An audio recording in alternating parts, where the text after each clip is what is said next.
أشرقت نفسي بنور من فؤادي حينما رددت يا رب العباد.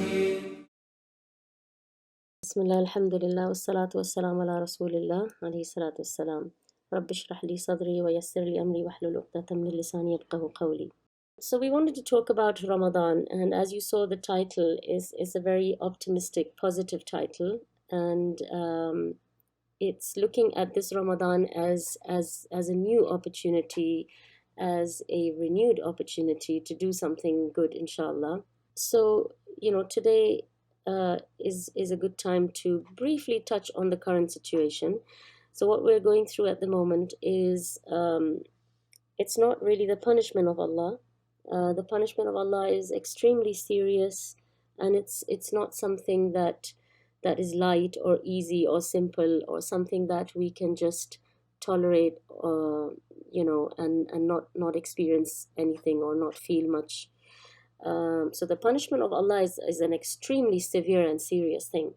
What we're going through at the moment is a calamity, and you could say it's like a shaking up, or like a almost like a warning, or something like that, from Allah subhanahu wa ta'ala to us.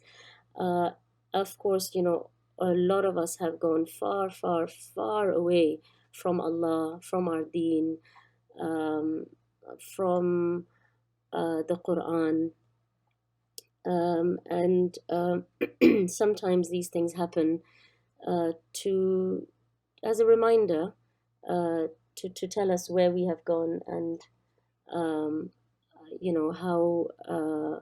how far we have gone, and to sort of shake us up and jolt us into remembering where we should be, what we should be doing, and to bring us back. So recently we've had a lot of changes. People have had changes in their work, people have had changes in their schools, in their travel plans. People have had changes in the way they do their grocery shopping.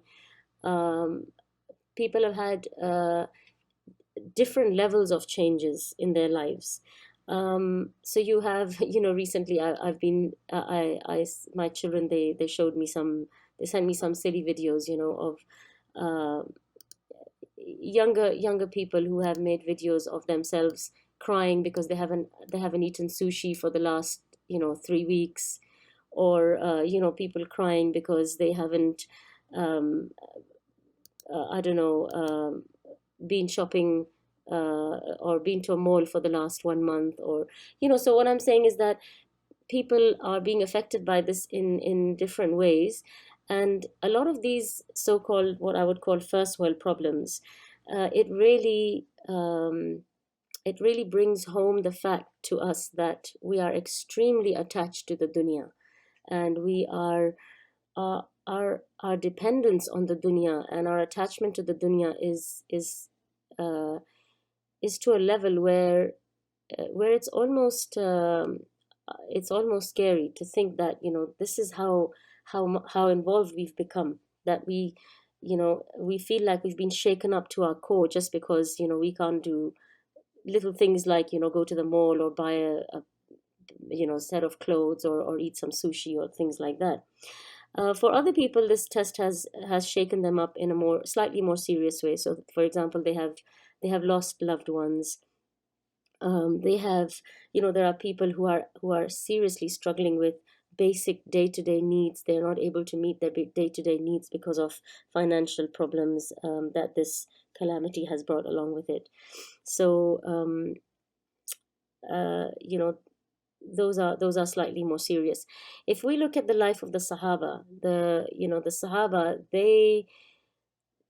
the way we feel today for losing bits of our dunya, some parts of our dunya, they felt even more strongly when they lost one salah, one tahajjud, if they weren't able to go into the battlefield.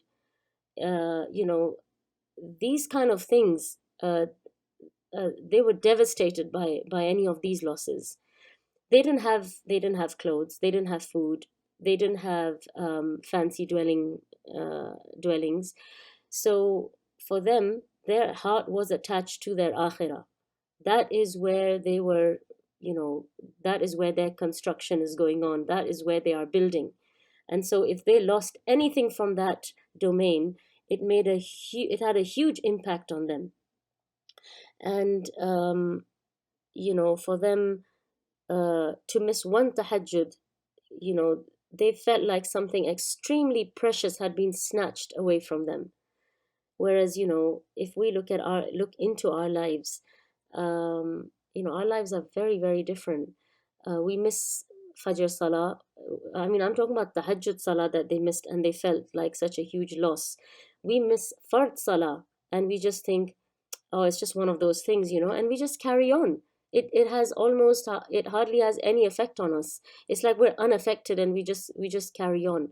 So that, these are things for us to reflect and think about, that how far away have we come from our akhirah, from building our akhirah, and how deep have we gone into the dunya, and how close have we come to the dunya, that a small loss of the dunya, it has a huge impact on us.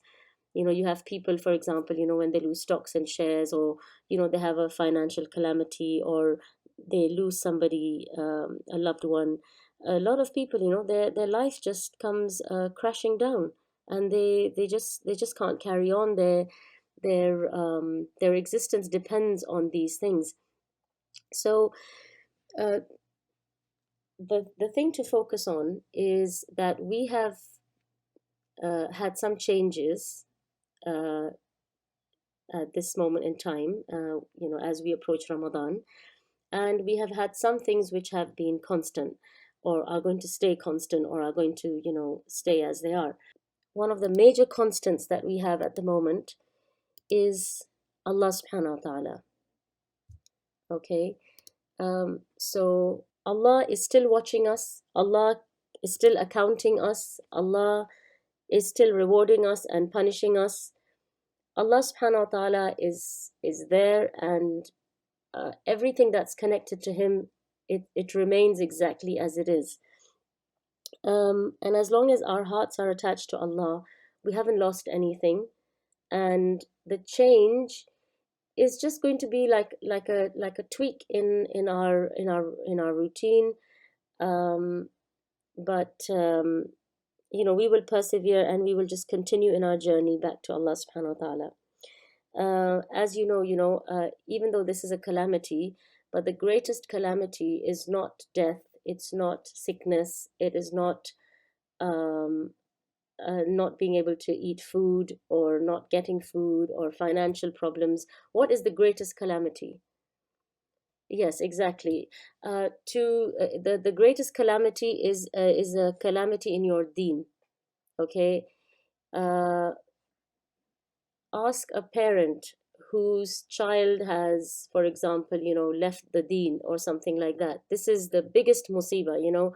You can deal with sickness, you can deal with economic problems, you can deal with all sorts of other, politics and issues, but any problem with your deen, this is the greatest musibah that anybody can go through. So as long as our deen is intact, alhamdulillah rabbil alameen, all the other calamities, we can take them on the chin. Okay, so going back to the changes, we're going to talk about what is going to be different this Ramadan first. So can anybody tell me what are some of the things that are going to be different this Ramadan? Yes, okay, very good. Taraweeh at home. Qiyamul Layl and Itikaf. Okay, itikaf, very good. Yeah, this year they allowed the itikaf because the homes are now the mosques, so they allowed the itikaf at home. Yes, that's right. So there's going to be no itikaf in the masajid. So Makkah and Medina are shut off, which means that there will be no Umrah, no community iftars, very good. No Umrah, excellent. Okay, so we've got most of the answers from you guys. Now, when I say casual sadaqat, I mean that, in Ramadan, like when you're outside, when you're going for Taraweeh, coming back, going here and there, getting fuel, whatever, and you see someone who seems like needy, you'll hand out a few riyals here, a few riyals there. So this kind of sadaqah, we will not be able to perhaps do that, but instead there will be a replacement for this, which we'll see in the next box, inshallah. But um, for for for the people for whom Ramadan is about ibadah, these are the changes. For the people for whom Ramadan is about dunya things, they will miss out on shopping, on malls, restaurants, eating out, and those kind of things. So I remember, once we were driving to a particular masjid that we really liked, and as we were going towards the masjid, my husband had been, in two minds anyway to go to that masjid, and I had managed to convince him that, oh no, we should go to that masjid, and so with a bit of disdain, he was going towards the masjid, and then we ran into a huge traffic jam. And he said to me, he said, see, I told you, all these people are going for Taraweeh, and, we're hardly going to find any place in the masjid now. And, you were insisting on coming to this masjid, and now look at, the situation. Now we're going to be a bit stuck because there's all these other people who are also going to the masjid.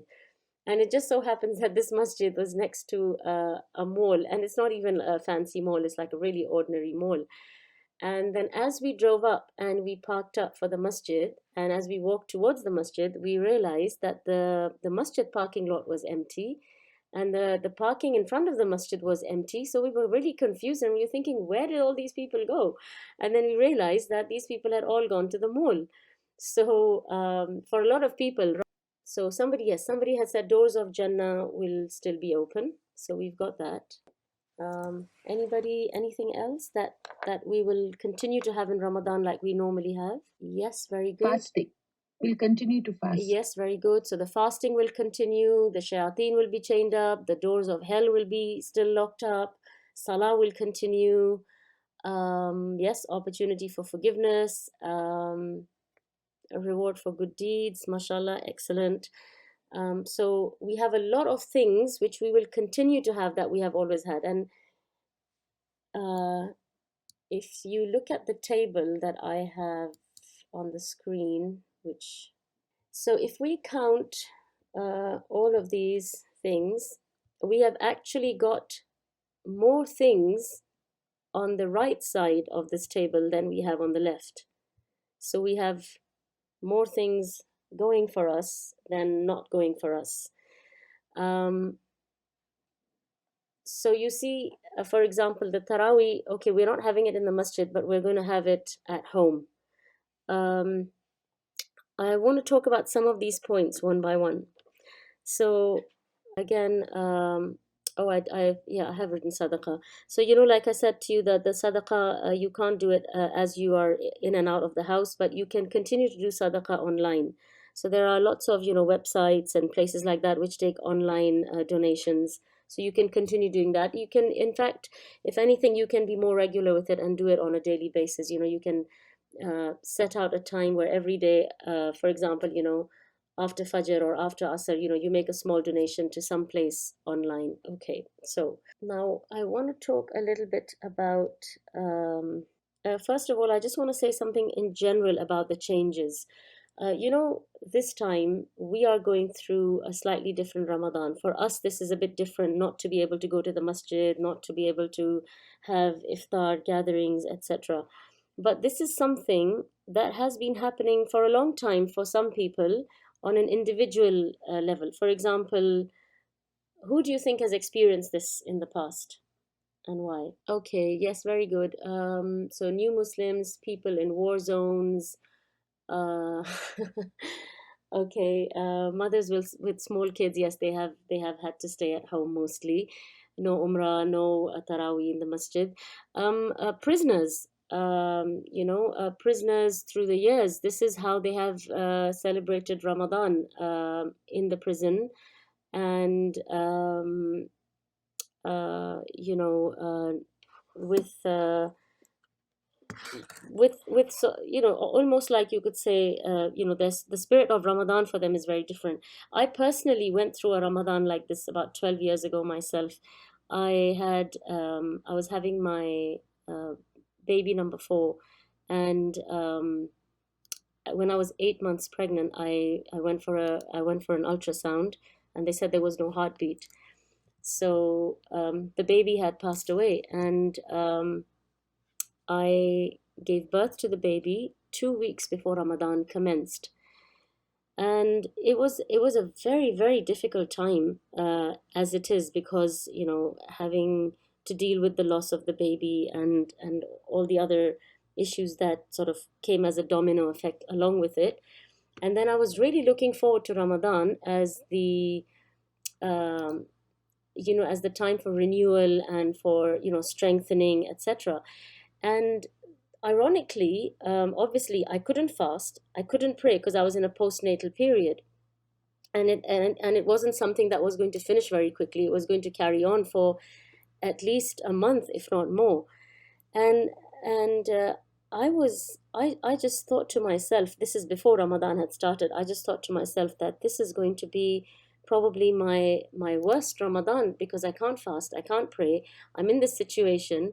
I'm struggling, as it is, and then how am I going to deal with this situation? And so my husband would go to the masjid, and I would just sit outside and listen to the Quran. And I made a lot of dua, and I think probably I made a lot of istighfar in that month. And of course I was connected to the Quran. But subhanallah, I think in so many ways that was one of my best Ramadans. And it is so strange. Subhanallah, I kept thinking, that how is this even being one of my best Ramadans? But that's the thing that I want to share with you. One of the main things I want to share with you is that your situation is what you make of it. And I always say to my children especially, that make the most of what Allah has given you, rather than sitting and complaining and sulking and drowning yourself in self-pity and thinking about how difficult your situation is and how unfortunate you are, and etc., etc. Just be positive, be optimistic. A believer, he tries to look for the silver lining. He tries to make the best of his situation, and try to see that how can this situation be used to my advantage. How can I make the most out of this? For example, Ibn Taymiyyah, he was in prison 3 times. And, he used to say that my Jannah is in my heart. What can my enemies do with me? So, you can make your Jannah in your heart, regardless of time, place. Like I said to you, that your constant is Allah and your relationship with Allah. And as long as that is good, you carry on from there. You build up on that. And, you know, uh, one of the signs of a good Ramadan is that after the Ramadan finishes, you continue to develop and grow, and a lot of the things that you experienced in Ramadan, they continue for you, they carry on for you.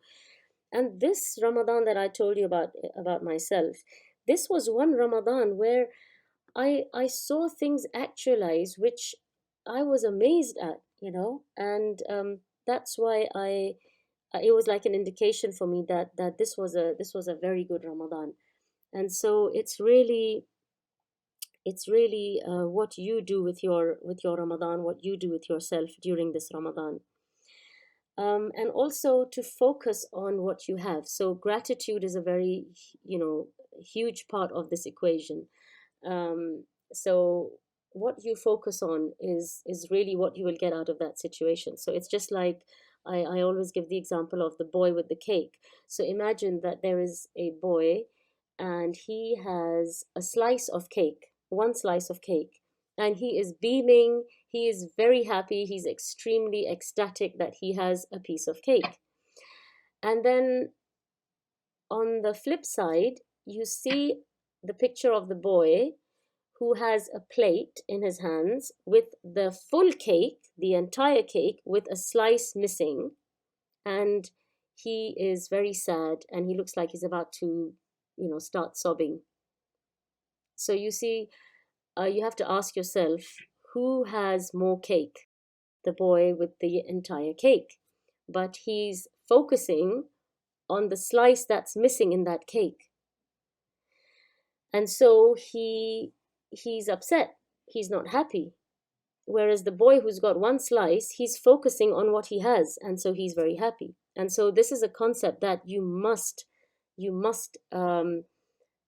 absorb into yourselves and inculcate it into your family members, your children, and always teach your children gratitude, to focus on what they have, on what is good, on what is going right, rather than focusing on what is going wrong. And you will always be happy, and you will always be grateful and satisfied and content. Okay, so the next thing that I want to talk to you about is, yes, whenever we do something, there has to be a goal or an end result that we have in mind. What is the end result that we want from fasting? Acceptance and forgiveness. Okay. Taqwa. I'm just trying to open the chat box. Yes. Oh, yes, taqwa. That's right. It was already on the screen, but yes. Allah subhanahu wa ta'ala says, أعوذ بالله من الشيطان الرجيم يا أيها الذين آمنوا كتب عليكم الصيام كما كتب على الذين من قبلكم لعلكم تتقون. So the end result that we want from this is taqwa. We want to gain taqwa from this fasting. Anybody want to tell me what they understand by what is taqwa before I? Is fear of Allah? Yes. Of Allah? Okay. That's usually the general translation that's given is fearing Allah. Yes, fearing Allah, hoping in His reward. Very good. So these are the 4 points I have. Fear of Allah, obedience to Allah, contentment with little, and preparation for the Day of Judgment. The next thing that I want to talk about from the same list that I had, where I was talking about the things which are going to be constant this Ramadan, is Quran. What I want to tell you about Quran is a bit lengthy, but we need to get through it, inshallah. So for me, Ramadan is about taqwa, it's about Quran, it's about salah, and sadaqah. So these are the 4 main things I want to focus on. There are so many things that one can talk about, such as your nafs and bringing changes into your life, etc., etc. But obviously, because of the brevity of time, there's only a few things that we can discuss. So first of all, about Quran, I think Quran is a huge component of Ramadan. The first thing, at least, that comes to my mind when I think of Ramadan is Quran. I wanted to give you an example of some of the people in the past and what their Quran was like. So Imam al-Zuhri, he was a very, very well-known muhaddith of his time, and amongst the tabi'een, he is known to have narrated the most hadith from the Prophet ﷺ. So he was a well-known narrator of hadith, and as soon as Ramadan would start, he would close his books of hadith, and he would stop narrating, and he would just start reciting Quran. Imam Malik, similarly, he also used to narrate a hadith of the Prophet ﷺ, and as soon as Ramadan would start, he would stop narrating a hadith, and he would just concentrate on reciting Quran. Imam al-Shafi'i, he is known to have recited the Quran 60 times every Ramadan, every year, which means that he was reciting the Quran once in the day and once in the night. of course, this reflects how much barakah Allah subhanahu wa ta'ala put in their time, where they were able to achieve a lot in a little bit of time. Today we have lost a lot of barakah, and um, I mean, literally, we feel that the hours are just, um, even racing I feel is a really slow word. Literally galloping, I feel like the hours are just galloping past, and you just feel that you've gone from morning to night, and you feel like you hardly achieved anything. Whereas, their lives were really blessed, and in a very short period of time they achieved a lot. We have examples of Saad ibn Mu'adh, we have examples of Abu Huraira. These are people whose lives you need to look into and see the short period of time that they spent with the Prophet ﷺ or in Islam, but their achievements were huge, huge. And Imam al-Shafi is known to have recited a lot of his Quran in his Salah. So he was combining the two things. He was combining Salah and Quran, especially in the month of Ramadan, and reciting a lot of Quran in his Salah. Imam Ahmad is known to have recited Quran. When I say recited Quran, I'm talking about completing the recitation of the Quran. So he's known to have completed reciting the Quran every 2 days. Imam Bukhari, he's known to have done a daily khatma, where he recited and completed reciting the Quran every day, once every day. So he would finish Quran 30 times in Ramadan. And this is an example of people who were combining knowledge and action. So they had the ilm, and once the month of Ramadan came, they put that ilm into action, and they acted on what they had learned. So a lot of the times, I think we have become like you could say academic Muslims. So we'll attend a lot of, maybe listen to a lot of durus or read books or get knowledge from here and there. And nowadays it's so much easier to gain knowledge than it was at that time. But our action is very, very little. So we know a lot of things, but we don't act on most of the things that we learn or we know. And that is a huge loss for us. Okay. The other thing that I wanted to tell you about the Quran is that the ulama said that the Quran should be completed every week. That's the minimum that we as Muslims should be doing. Every week we should be finishing one khatma, which means that we should be reciting about 4 juz a day.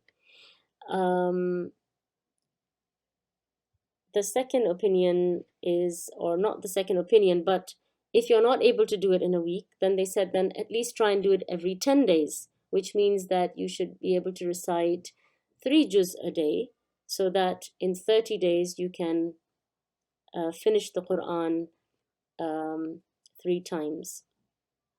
And the last option is that at least try and finish the Quran every month. This is talking about reciting Quran outside Ramadan. This is not just talking about in Ramadan. And so you can imagine that if a person was regularly doing this on a regular basis, if a person was reading Quran this many times, when Ramadan comes, it's going to be very easy for them to get into to polish up their routine and recite more than they have been reciting. But the reason we struggle with our Quran in Ramadan is because we have a very, very poor, non-existent relationship with the Quran, and we recite very little or no Quran on a daily basis. And so that's why when Ramadan comes, it's like a very new thing for us. It's a novel thing where we have to sit with our masahif now and recite Quran, and it takes us a long time, and we're so out of practice. Whereas this is really what we should be doing regularly. And this is a good time for us to work on our relationship with the Quran, because we have freed up some time because we can't go out, we can't meet anyone, we can't go anywhere. So we do have those few extra hours now at home that we were spending in those other things. So this is actually an opportunity, a golden opportunity for us now to stay at home and spend more time with the Quran. And especially in Ramadan, it's the best time for us to do it because we're not eating and we're not necessarily preparing meals. Of course, if we have kids in the house, it's usually quite straightforward to feed the kids. I think um, probably husbands are a little more complicated, or other family members can be a bit more complicated. But little kids, you can always, satisfy their needs with sandwiches and simple things. So use this time for Quran as much as possible. The ulama said that anything less than completing the recital of the Quran every month, doing one khatma every month, anything less than that, it is as if you have made hijrah from the Quran. And this is a big thing. This is a huge statement. And we all need to, that's why I said that rather than this being like a lesson where I'm just teaching you, I want this to be something that we all think about, reflect on, and ask ourselves, look into our lives and ask ourselves, that where do we stand with the Quran? What is our relationship with the Quran? And also we need to ask ourselves, why is our relationship with the Quran like this? This Quran is from Allah subhanahu wa ta'ala. And the way we deal with this Quran, it reflects our relationship with Allah subhanahu wa ta'ala. It reflects our relationship. Of course, our relationship with Allah subhanahu wa ta'ala is reflected in more than one way, but this is a very important aspect of our relationship with Allah subhanahu wa ta'ala. Our relationship with the Quran is very, very poor, and we need to ask ourselves why. I will go back to the table that we were looking at earlier on, a little later on, but I just want to combine a couple of points that I had mentioned in that table that I showed you in the beginning of the dars, where I talked about personal development. And I think that this time, where we're under lockdown, we're isolated, we are away from people and more sort of by ourselves, this is a very, very good opportunity for us to, we're always connecting with people generally. We make a lot of friends. We're social animals. We like to, go around, meet people, see people, speak to people, etc. The only trouble is that we have neglected our relationship with Allah. And so this is a really good chance for us to disconnect from the people and try and connect with Allah, try and connect with the Quran. And so, usually, especially in Ramadan, we depend a lot on community, on congregation. This Ramadan is a really good opportunity to focus on yourself, and see how does your Ramadan play out when it's in your hands, so to speak. Because really you are your master now.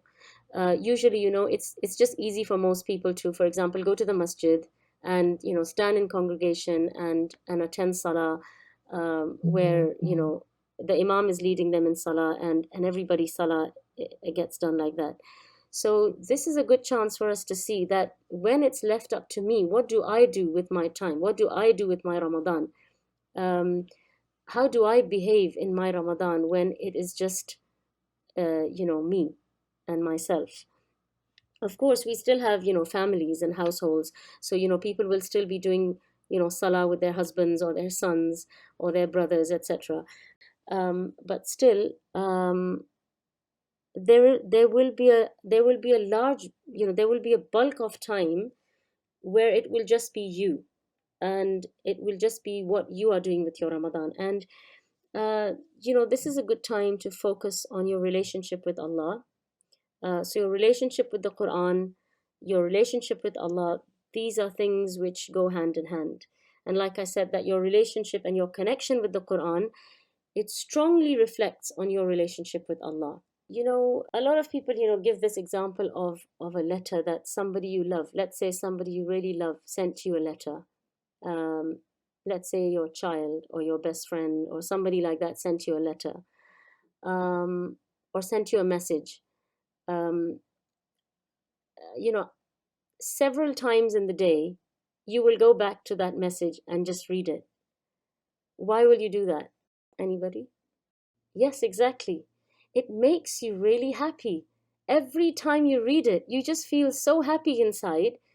And that feeling is so amazing that every few hours you think, oh, let me look at that message again, right? Because it just makes you so happy because you really love this person and this person has said something to you and you just want to read their message over and over again. Um, so, when we are reluctant to pick up the Quran and read it, when we are reluctant to recite the words of Allah, that should tell us a lot about how we feel about Allah subhanahu wa ta'ala. Because connecting with the Quran, reciting the Quran, feeling close to the Quran, missing the Quran, um, feeling desperate to recite the Quran, these are all indications that, Allah is beloved to you and you are so close to Allah that you're missing His words, you're missing His message, and you want to read and you want to understand what Allah is saying to you. And the opposite of that is also true. So when you are reluctant to recite and you're reluctant to connect with the Quran, it reflects how far away you are from Allah. And again, that brings into the equation loving Allah. That, of course, if I was to ask right now that which of you loves Allah, all of you will say, all of us love Allah. Nobody's going to say, I don't love Allah. But you have to really reflect and ask yourself that, do you really love Allah? Do you really have signs of loving Allah in your life? When you really love someone, um, what are your feelings towards that person? You miss them, you want to be with them, you want to be in their company. When they're about to leave, it makes you really sad. The two ways that we connect with Allah subhanahu wa ta'ala is through salah and Quran. Remember, I've told you before that when you want to speak to Allah, you pray, and when you want Allah to speak to you, you recite Quran. So our attitude and our approach to our salah and to our recitation of the Quran, they are a strong indication of our relationship with Allah. And we really need to reflect on this and think about this. And we need to think about, how eager do we feel to do salah?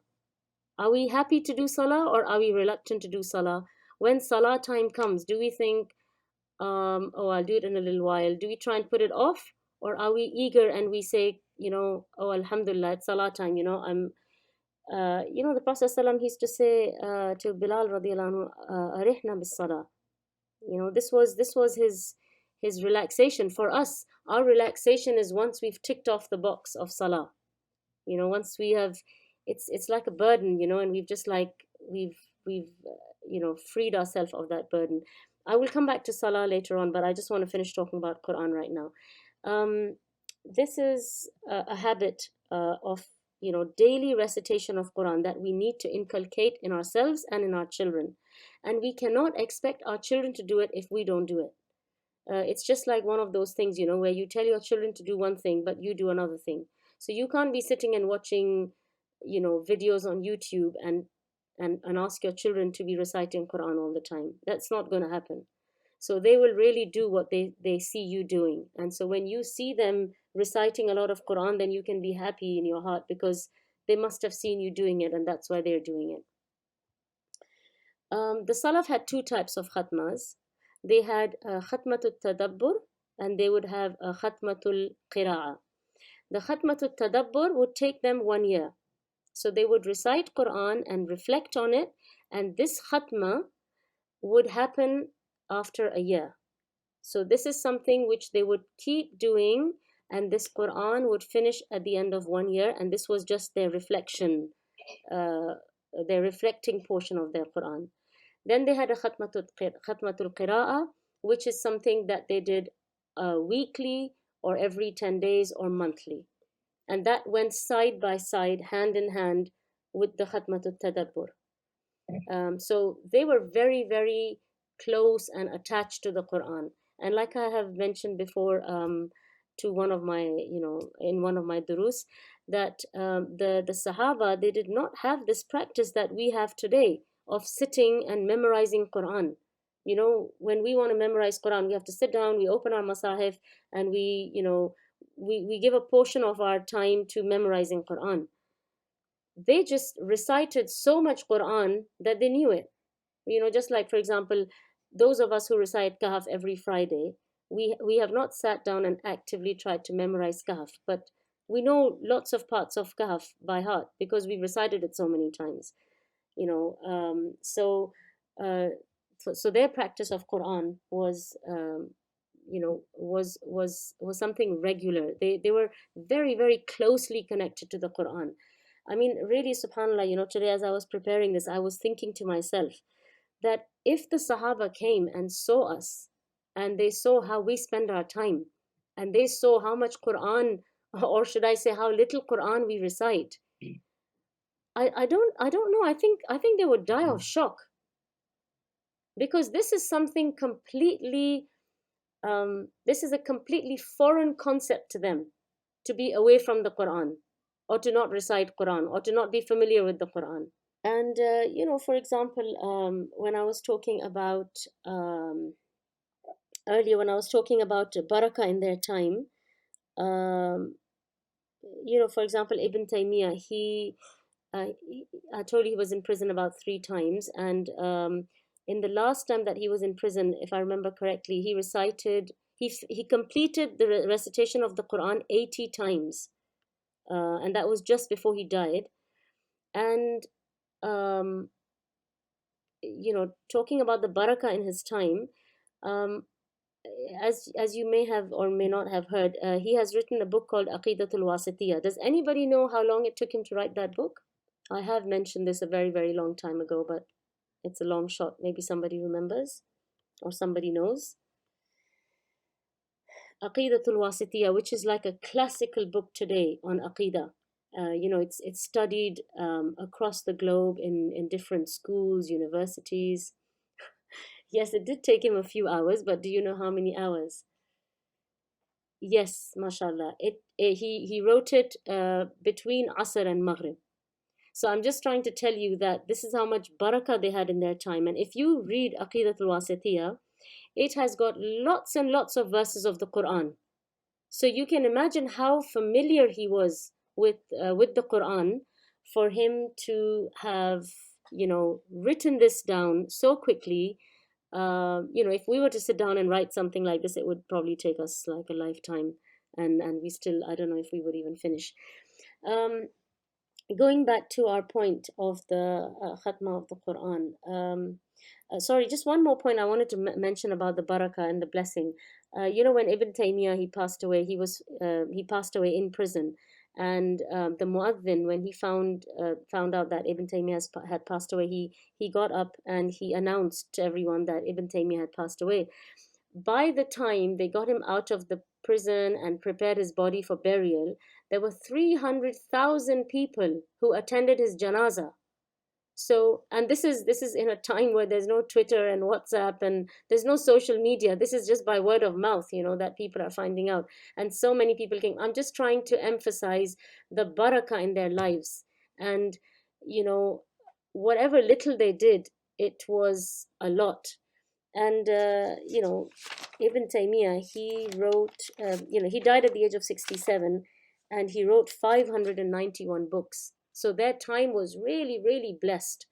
And so the time that you take out to recite Quran, because you're probably thinking that, how am I going to recite 3 juz a day or 2 juz a day? But the time that you take out, let's say it does take you 1 hour a day, or it takes you 2 hours a day to recite Quran. This is a time that is blessed. You are doing it for the sake of Allah subhanahu wa ta'ala. You're doing it for your akhirah. And you're doing it to earn hasanat. For every letter you recite, you're getting hasanat. What better way to spend your time than to spend it with the Quran? Honestly, if we can be very, very honest with ourselves, I just want to ask you guys, how much time on average do you think you spend on social media or on relaxing, chilling out, watching serials, movies, reading books, whatever you guys do? How much time on average do you think we spend? Um, Even if we were to leave all the other things out that I said, just on social media. Yes, unfortunately. I mean, I'm horrified to even think of the number of hours that goes. It literally goes, It's lost. It's lost time that will not come back.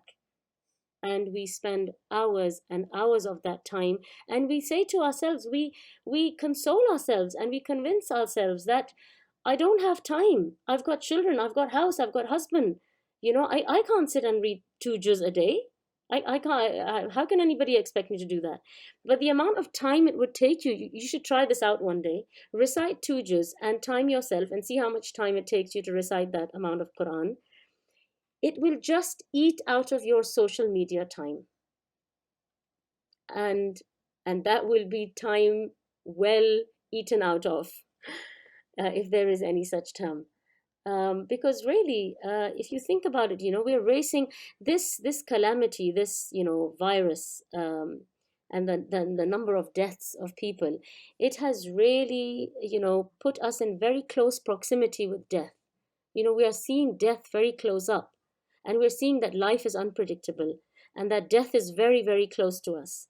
And before we know it, we'll be gone. It's going to be game over for us. So we need to ask ourselves, that do we have time to waste? Do we really have that much spare time? I had a teacher who I used to study Deen from long time ago when I was very young. And I remember much later on, like after I was married, I got in touch with her and I said to her, I need to speak to you. I need to ask you some things. And I sent her a message on WhatsApp, and she responded to me, and she said to me, I'm very sorry, but I have very, very little time, and I don't think I have time to speak to you. She was very happy that I'd got in touch with her, but she said that, if you can send me a voice note, whenever I have time, I'll try and listen to it and I'll try and respond. And I just, and I know this woman, mashallah, la quwwata illa billah, she is very, very conscientious of her time. I remember, going in the car with her when we were going from place A to place B, and she'd be driving the car, and, we'd be sitting in the car with her. So one person in the front, a couple of us in the back.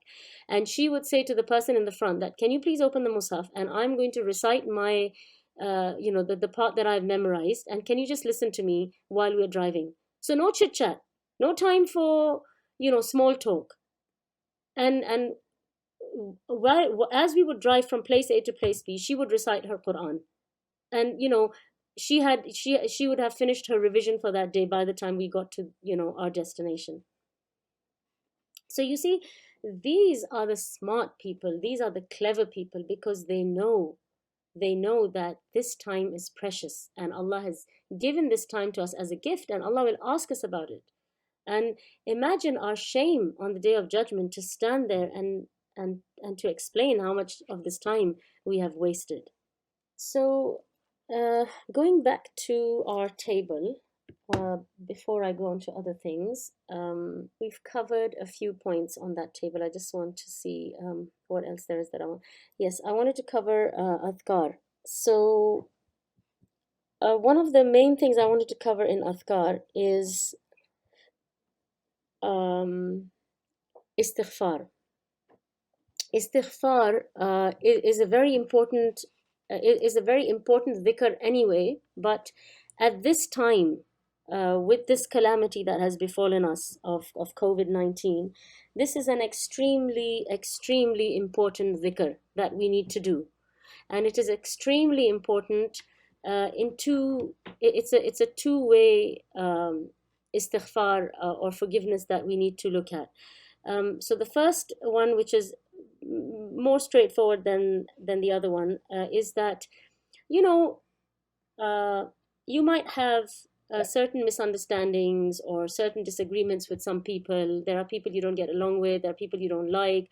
There are people who you've had some run-ins with, right? And perhaps you don't have a very good relationship with them. You have some hasad, some hiqad, some hatred, some jealousy, these kind of negative feelings.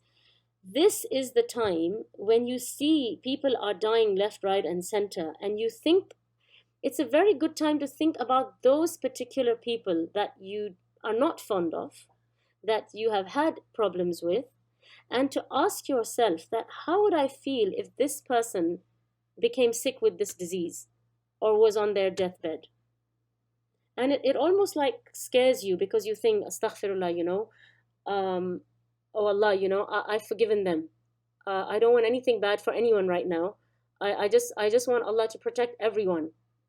Whether I like those people, I don't like them, I have a problem with them, I don't have a problem with them. So this is a really good time to clean your heart. And also before Ramadan, it's an excellent opportunity, a golden opportunity. That's why I'm saying that this virus, this COVID-19, it has actually brought us a lot of opportunities that we would have lost out on if we did not have this problem.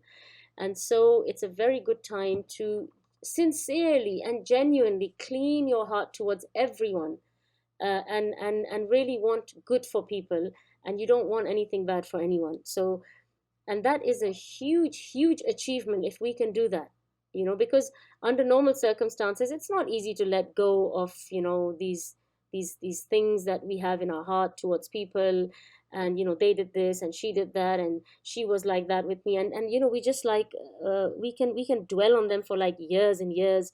So this is a really good time and good opportunity to think of it in this way and just let go of it all, and just clean your heart, and just want good things for people and have good feelings towards people, and try and focus on your weaknesses and their strengths, so that you feel positive and good about it.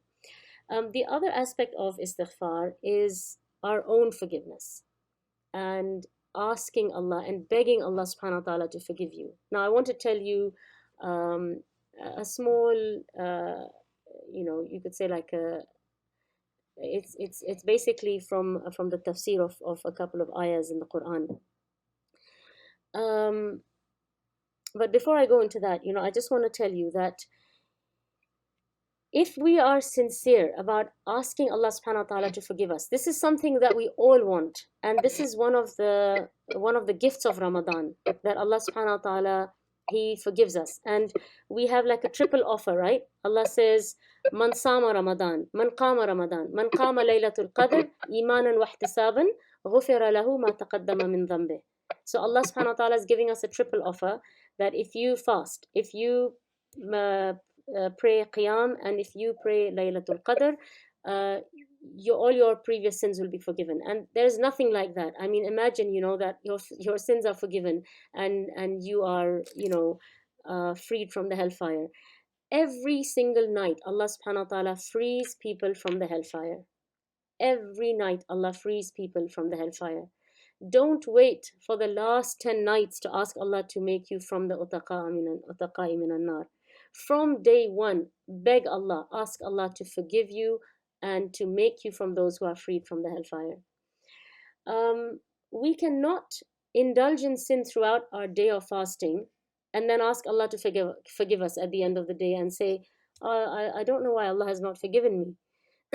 We cannot waste our time, spend our time watching silly programs, and wasting our time doing wasteful things, doing haram things, gossiping, backbiting, watching haram, listening to haram, and then we say that oh Allah, please forgive me, and why have you not forgiven me?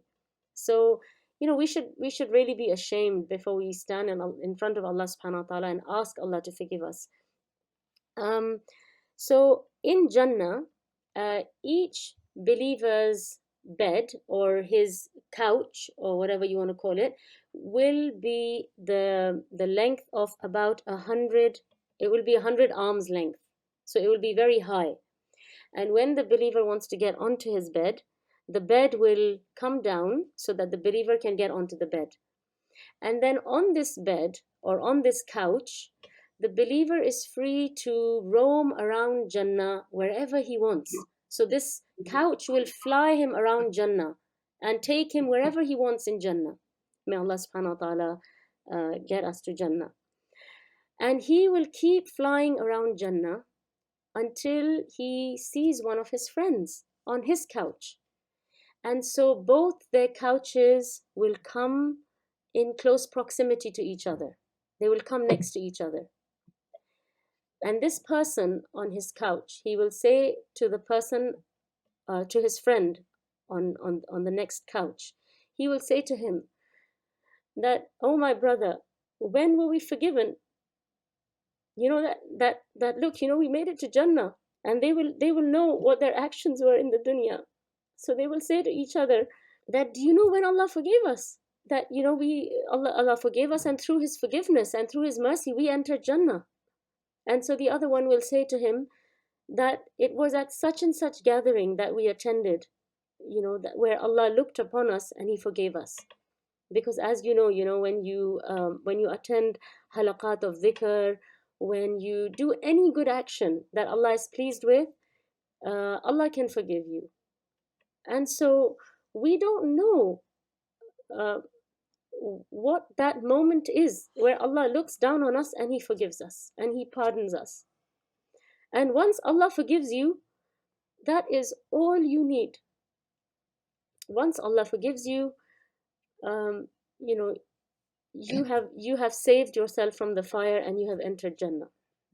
You know, I told you the story last time about when we talked about the Sahabi who hosted one of the guests of the Prophet ﷺ, and they didn't have enough food, and I told you that their children went to sleep thinking that their mum was cooking, but what she had done was she had put stones into a pot of water and she just kept stirring it, and she kept making them think that she is preparing food, but they wanted to honor the guest of the Prophet ﷺ. And that night, Allah subhanahu wa ta'ala, I think it is said that He smiled at them. And if Allah subhanahu wa ta'ala smiles at you, or He looks at you, then you are forgiven. And that means that, you know, you have saved yourself from the fire and you have earned Jannah. So forgiveness, istighfar, tawbah, asking Allah, begging Allah for forgiveness all the time, as much as possible, especially the last quarter of an hour before Fajr, Adhan. You know, Allah subhanahu wa ta'ala mentions the people who make istighfar bil ashar, in the early hours of the day, in the early hours of the dawn or of the morning. So that is a very, very good time. Try and make that your habit, and I will give you a little program, inshallah, when we finish this session, just like a recommended program that you can try and follow, inshallah, in Ramadan. So that is about the adhkar and that I wanted to tell you. So I've talked about Quran. Salah is still remaining, and I will come back to that, inshallah, a little later. So the next thing is the types of people with regards to Ramadan. There are 3 types of people that the ulama have said. From among us, the people are of 3 types with regards to Ramadan.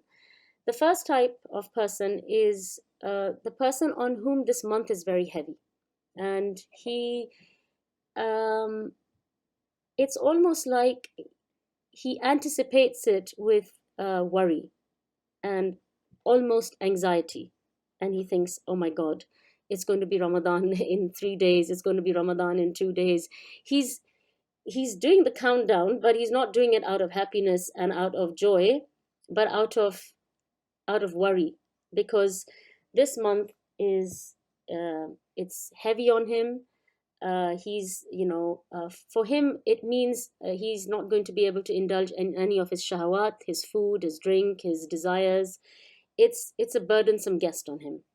So this is one type of person. The second type of person is the person who is very happy to receive Ramadan, and his happiness um, is limited to, he honors Ramadan, he respects Ramadan. You could say he looks forward to Ramadan. What he does in Ramadan, or what he achieves in Ramadan, is he gives up food and drink and desires, and he respects this month. But he is not, he's indifferent to whether Ramadan starts tomorrow or day after, or whether it ends a day earlier. He's not somebody who's saying, oh, I wish all the months were Ramadan. So this is the second type of person who, you could say he's sort of like in the middle, where he respects the month, he fulfills the, you know, the requirements of this month, but he's sort of indifferent. You know, it doesn't really make much of a difference to him if it is Ramadan, it's not Ramadan. He just carries on. And the last type of person is someone who anticipates and eagerly looks forward to this month months before it starts. So you could say like 4, 5, 6 months before Ramadan, or even, you know, after the end of this Ramadan, he already starts looking forward to the next Ramadan.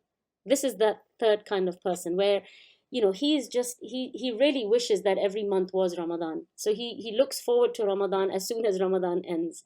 He's desperate for it to start. He's waiting, and the waiting is becoming unbearable, you know, where he's counting the days and he's looking forward to Ramadan. His soul feels delight in knowing that Ramadan is coming. He prepares, he plans, it's almost like someone who is, you know, like for example, if we had a big do or a big party or a big wedding celebration that we are, you know, we've got coming up. A lot of preparation and planning goes into that. You know, we'll make sure that we have the right clothes, we have the right this, we have the right that. So, and this planning and preparation doesn't happen 1 week before the event, right? So this planning and preparation happens like months before the event, because we want it to be picture perfect. We don't want anything to go wrong, you know. The slippers have to be perfect, the jewelry has to be perfect, the food has to be perfect, the hall, the this, the guest list, etc. So this is a person who is very eager to make sure that his dunya is perfect and nothing goes wrong. So this third category of people, they have this feeling towards their akhirah, and so that's why they can't afford for anything to go wrong, and for anything to cause them to lose out in any way in this Ramadan. So that's why they make sure that they plan and they prepare far in advance to make sure that this is perfect. And when Ramadan comes, they are ecstatic, and their hearts are ecstatic. And you know, this is the guest that they have been looking for and preparing for a long time.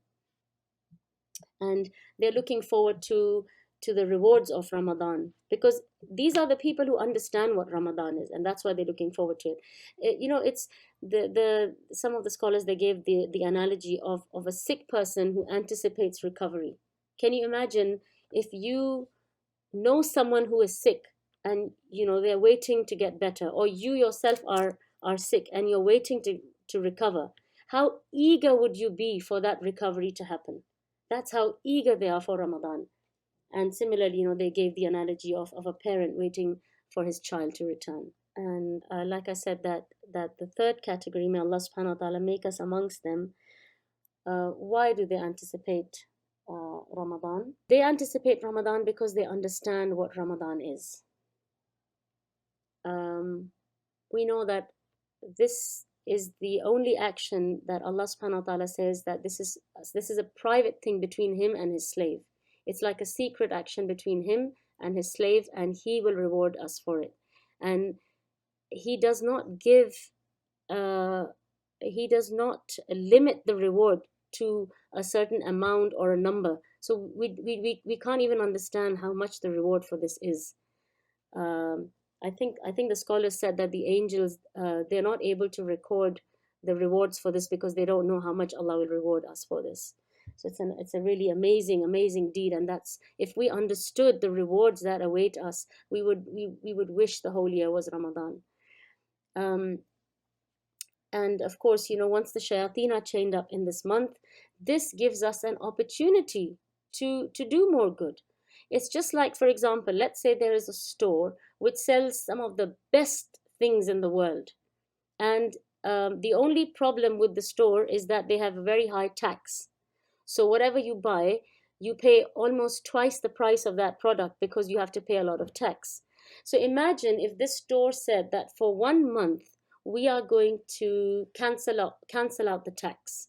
So you can buy whatever you want and you don't have to pay any tax. We'd be there every day trying to fill up our trolleys or fill up our bags, because this is an opportunity of a lifetime that we're getting everything for like half the price. So it's a similar situation with this. Ramadan is an opportunity.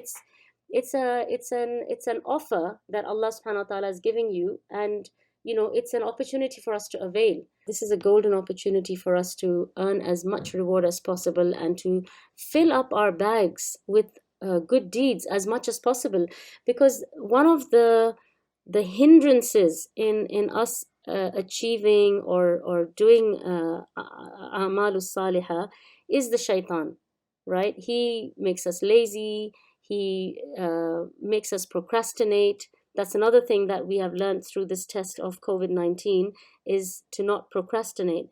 This is something that people in the hereafter, they will regret. Is this what they call in Arabic taswif? Where you keep saying sawfa, I will do this, I will do that, but you don't do it. You keep putting it off.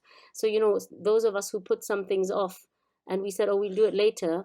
Once this calamity hit, we weren't able to do those things. So this is a really good lesson for us not to procrastinate. So this is a really excellent opportunity for us to achieve more, to try and improve our relationship with Allah, to improve our status with Allah, to improve our standing with Allah subhanahu wa ta'ala, because the shaitan is out of the equation. He's out of the picture.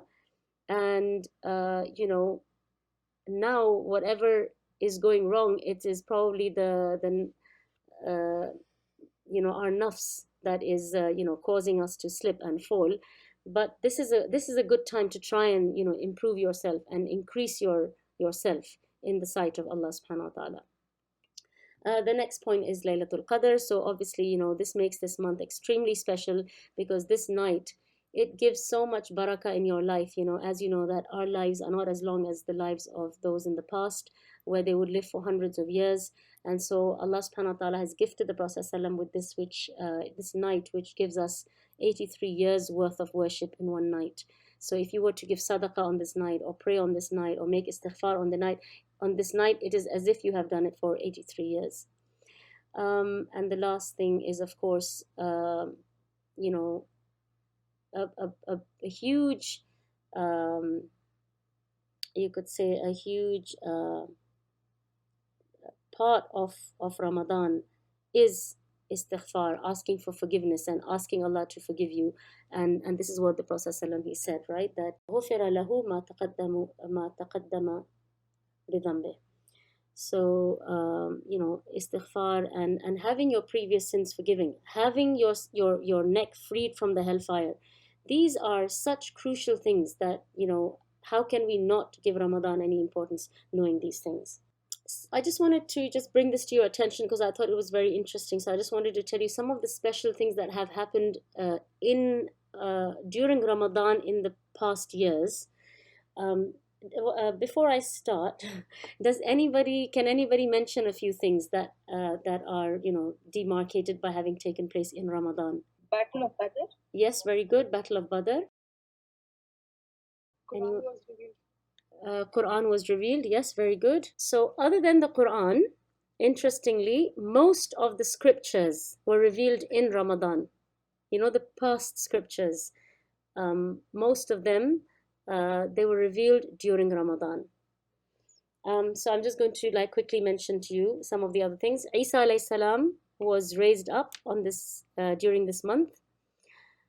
Musa alayhi salam passed away during this month. Nuh alayhi salam's flood took place in the month of Ramadan. The conquest of Mecca, Tabuk, the Battle of Tabuk took place in this month. And the digging of the Khandaq was started during this month. And more recently, they arrived on the shores of Andalus during this month. Death of Khadija, I am not sure. So I will have to check on that. That brings us to the last thing that I wanted to talk to you about, which is a very important thing. So, the issue of Salah that we are facing today, it is a spiritual issue. And the problem is that our hearts are not connected. Our hearts are far away from Allah. And so our Salah is disconnected. And I just want you to try and, concentrate on what I'm going to tell you as much as possible, because this is very important. Because like I said to you, apart from istighfar and sadaqah, these two things, Quran and Salah, during this month, these are two of the most important components of this month. And of course, these are things which, they play a huge part in your achieving taqwa.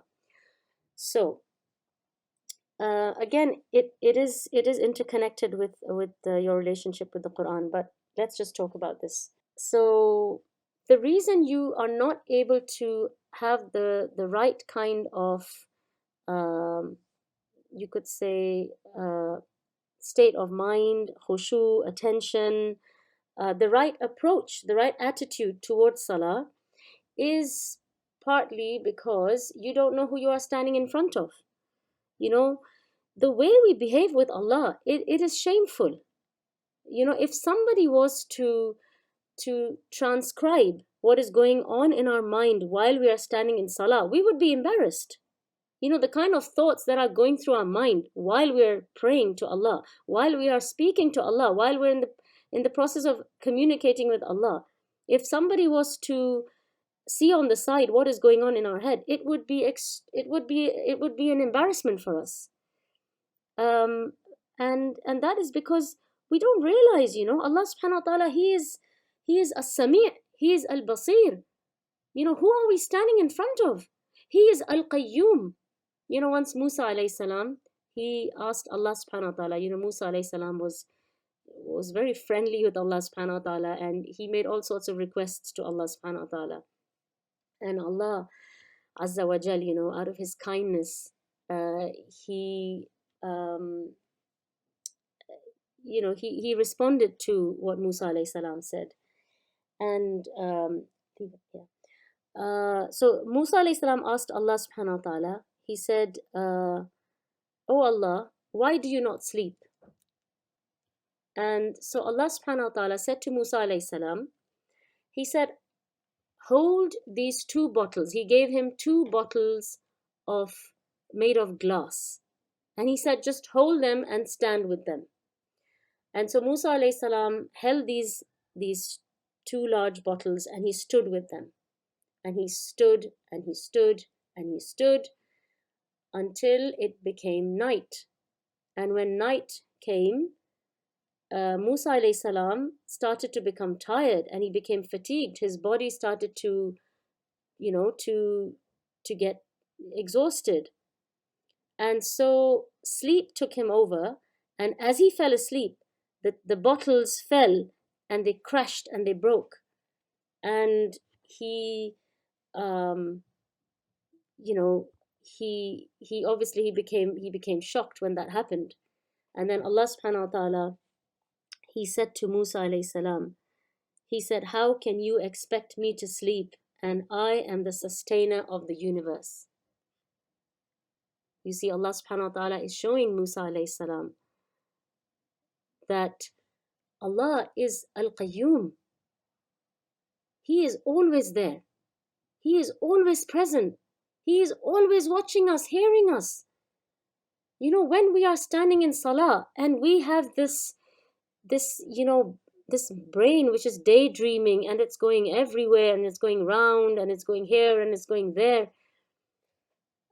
Do we think that Allah is not seeing us? Allah does not watch us? Allah knows what is going on in our minds. He knows what is going on in our hearts. But this is something for us to realize, that who are we standing in front of? And how can we allow ourselves to be so distracted and to not pay full attention to this meeting that we're having with Allah, where we are doing salah, where we're speaking to Allah subhanahu wa ta'ala. And these feelings, they have to come from your heart. They are not something that you can learn from a book, or that someone can teach you, or that someone can train you to do. These are real, sincere feelings and thoughts that come from your heart. And like I always give you the example of the police officer. You're driving a car, and especially nowadays, when you need a permit to go out, and the police officer stops you, and they've levied a fine of 10,000 riyals or whatever, and the police officer stops you, and he tells you to come out of the car. At that time, you are shaking. At that time, you are not thinking about how much reading your child has done. You are not thinking about what you're going to go back home and cook. You are not thinking about what the next episode of such and such program is going to be like. You are not thinking about any of these things. All you're thinking about is, astaghfirullah, oh Allah, help me and let me not be fined. And you are shaking while you're standing in front of this police officer, paying 100% attention to what he is saying, because every word that's coming out of his mouth is it's falling like a bomb on your heart. So you did not have to attend a course or a class to learn how to feel when you're standing in front of the police officer. Why? Because you know his power. You know what he is capable of doing.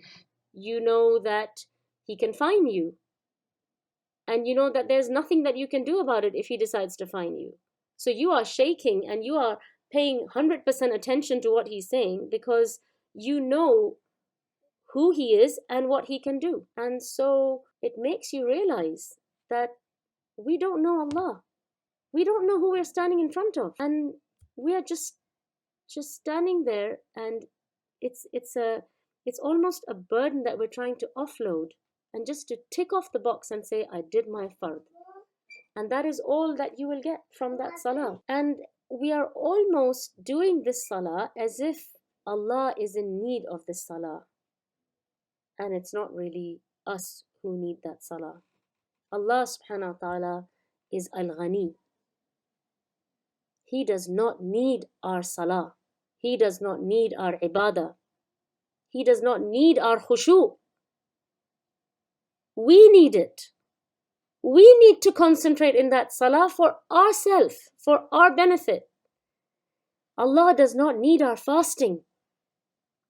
He does not need our taqwa. He does not need our ruku' and our sujood. We need it. We are al-fuqara. And we are in desperate need of perfecting our salah. And we are in need of doing the salah perfectly so that it can benefit us. And in spite of our mistakes and our shortcomings and our distractions, we are distracted by the things that Allah has given us. We are distracted by the children that Allah has given us. We are distracted by the husband that Allah has given us, the house that Allah has given us, the belongings, the possessions that Allah has given us. Allah has given us all these gifts, and we are allowing these gifts to take us away from Him. How can we do that? How can we not feel ashamed to do that? How can we not feel ashamed when we behave like this towards As-Sami', Al-Basir, Al-Qayyum?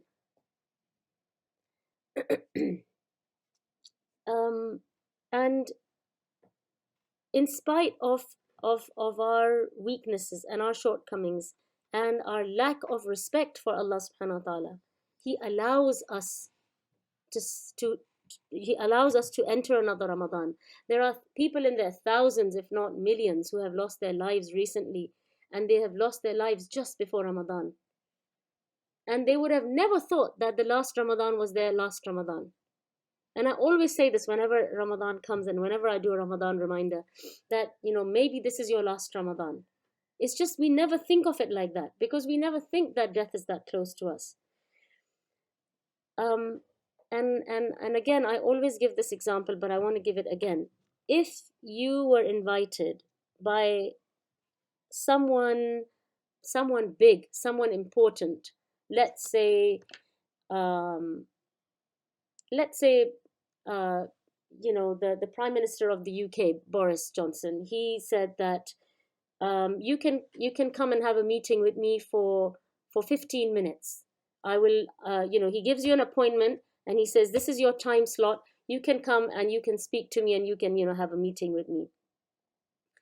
And we go into that room and we start looking at the table on the side, and we start looking at our phone, we start looking at our WhatsApp messages, and we start doing all sorts of other things. And then we finally look at Boris and we say, oh yes, I wanted to say X, Y, Z. So first of all, he's not going to be very happy, because he's given you this time slot. He's sitting there and he's waiting, and you're distracted and you're looking here and there, you're looking at the table, you're checking your phone, your messages, you're making phone calls, you're looking at the box of chocolates on his table, you're completely distracted. And so number one, he's not going to be very happy. Number two, tell me honestly, do you think he will ever invite you to see him again? Anyone? No. This is extremely disrespectful. He's going to think, this woman is a joker. I made time for her. I gave her an appointment. I gave her an opportunity and she blew it.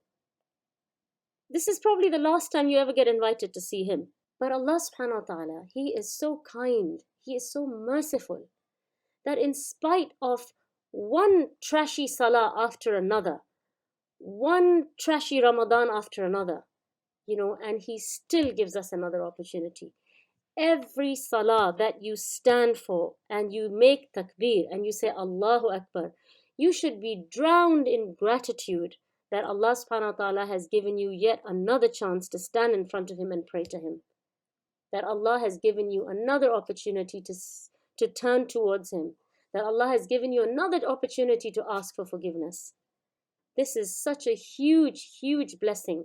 If you can't have khushu for any other reason, if you can't recite from different parts of the salah, if you can't think that this is your last salah, if you can't, do any of the other things that that help you with khushu, just gratitude. Just feel grateful in your heart that Allah has allowed you. Because if Allah didn't allow you to stand in front of Him, you would be like the millions of other people in the world who have Muslim names, but they have never made a single sajda in their life. So this is a huge, huge blessing from Allah, that He allows us to stand in front of Him and to speak to Him and to ask Him for our needs, to ask Him, for forgiveness. And again, like I always say, that the quality of your salah reflects your relationship with Allah. So just to end, I just want to just quickly give you a daily program that you can try and implement. Recite a set portion of Quran at a designated time. Now, the reason I have said all these extra words is because you can't just be willy-nilly about this and just say, oh, I'm going to recite some Quran this Ramadan. It can't be done like that, because it's not going to happen. Like, for example, before Ramadan comes, you place your order for your 24 samosas and your 48 kebabs. You don't just say, oh, when Ramadan comes, I'll just make some samosas and kebabs, because it's a matter of your stomach. And you can't just be willy-nilly about it. But when it comes to our deen, it's just ad hoc, oh, I'll do this, maybe I'll do that, maybe I won't, maybe this, maybe. It's not a maybe. It has to be a set portion.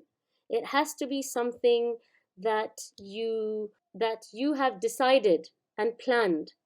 So before Ramadan, say to yourself that this Ramadan I'm going to finish the Quran 3 times. This Ramadan I'm going to finish the Quran twice. This Ramadan I'm going to finish the Quran once. And according to the number of times you want to finish Quran, set yourself a program. So say after Salah, every day after Salah, I will recite 4 pages after Fajr, 8 pages after Maghrib, or etc. But it has to be something designated. It has to be something planned. It has to be it has to be specifically allocated. It can't just be something that you just whenever I find time, I'll just sit down and read Quran. It can't be done like that. The next thing is that you should try and incorporate in your day is the 12 rakahs of sunnah every day. If you don't usually pray your sunan, please try and make it a habit. Psychologists say that if you do something for 21 days, it becomes a habit. So this is a really, really golden opportunity for us to incorporate these things into our daily routines and make these things into a habit. And every time you pray 12 rakahs of sunnah, you get a house in Jannah. Qiyamul Layl, again, is something that should be part of your Ramadan program, but these are things which you should try and carry outside Ramadan as well, such as recitation of Quran, praying your sunan, praying Qiyam, and any salah you pray after your Isha salah, any number of rakahs, even if you pray straight after Isha, it is considered Qiyam. So either you do it straight after Isha, or you do it in the last third of the night, or you do it a little later, you do it just before Fajr. It's all considered to be Qiyam. Try and make a habit of this. You should have a daily wird of adhkar. This is something very important, and it should be, again, something planned, something allocated to a specific part of your day. Of course, throughout the day, whenever you get a chance, make istighfar, say subhanallah wa bihamdihi, say subhanallah al-azim wa bihamdihi, say subhanallah wa bihamdihi, subhanallah al-azim. These are all very, very good things to say, but there are specific things that you should try and make time to say, such as la ilaha illallah wahdahu la sharika la lahul mulku wa lahul hamdu wa huwa ala kulli shay'in qadir, such as subhanallah wa bihamdihi, such as istighfar. There's a specific number of times that you should say these things, and you should try and make a time in your day where you sit down and do it. Even if you, for example, if you want to split it throughout the day, you can do that. For example, saying la ilaha illallah wahdahu la sharika la lahul mulku wa lahul hamdu wa huwa ala kulli shay'in qadir. To say this 100 times,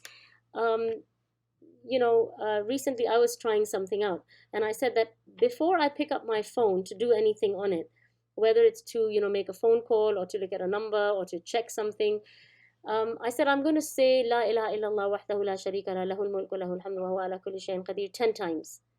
And you definitely pick up your phone more than 10 times in a day, so you will end up saying this dhikr at least 100 times or more. So try and get yourself into some kind of routine and some kind of order, but you must do your daily adhkar, and in Ramadan and outside Ramadan.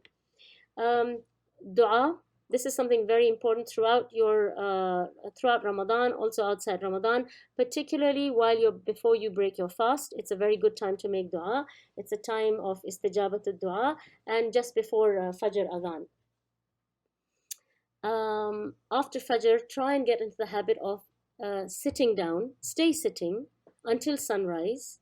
Recite Quran, do adhkar, pray 2 rakahs after sunrise, and you get the reward of Hajj and Umrah. So we can't go for Umrah in Ramadan, but you can get the reward of Hajj and Umrah by doing actions like this.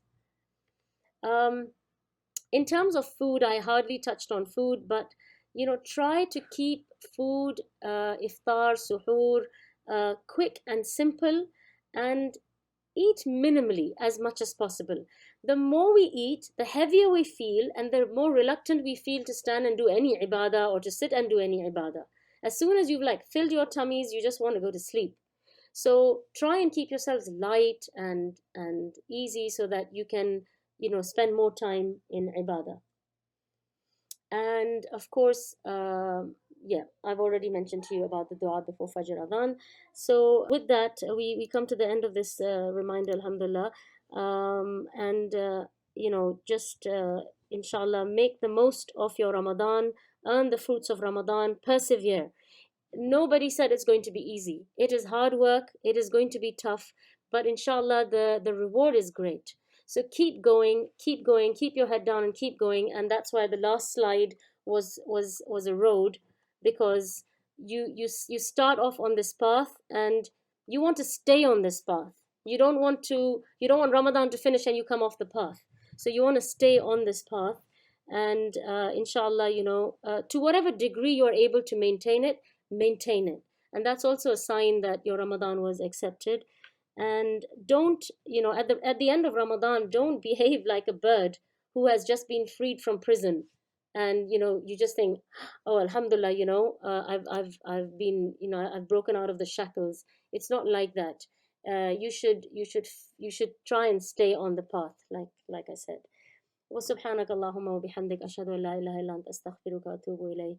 May Allah subhanahu wa ta'ala accept from us all, and make us amongst those who are al-utaqa'i min al-nar, and may Allah subhanahu wa ta'ala make us those who He has forgiven, and may Allah subhanahu wa ta'ala reunite us with our loved ones in His highest Jinan, because that is one of the pleasures of Jannah, is to be with those whom you love.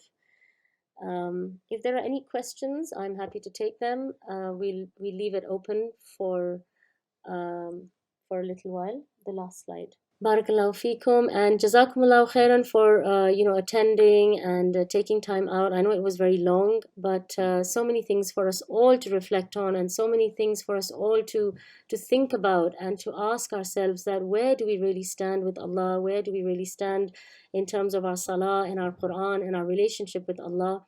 And may Allah subhanahu wa ta'ala make us from those who